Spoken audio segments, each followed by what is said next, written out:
একজন সাধক তাহার গুরুর নির্দেশিত শিক্ষা অনুযায়ী আপন নফসকে চেনার মহড়া গ্রহণ করেন। দেহের ভিতরে ভ্রমণের অভ্যাসের দ্বারা আপন দেহমনকে অনু অনু করিয়া মানসিকভাবে দর্শন করিতে হয়। দেহমনে যেই সকল বিষয়াশয়ের উদয় বিলয় প্রকৃতির স্বাভাবিক নিয়মে হইয়া থাকে, তাহার প্রত্যেকটি পরিষ্কারভাবে চিহ্নিত করিয়া এক এক করিয়া দর্শন করিবার এবং শুনিবার অভ্যাস করিতে হয়।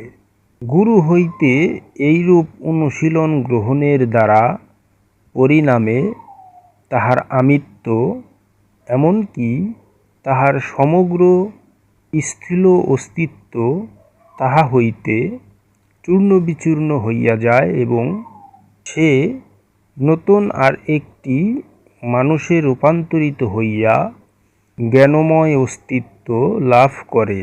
ইহাকেই মরিবার আগে মরিয়া নতুন জীবন লাভ করা বলা হইয়া থাকে।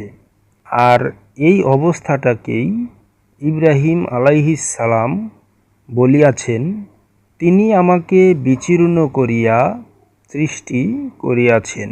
আলোচনাটুকু মহাগ্রন্থ কোরআনের সূরা যুখরুফের ২৭ এবং ২৬ নং আয়াতের আলোকে করা হলো সুফি সাধক সদরুদ্দীন আহমদ চিশতি রহমাতুল্লাহ রচিত কোরআন দর্শন নামক তাফসীর গ্রন্থ হতে।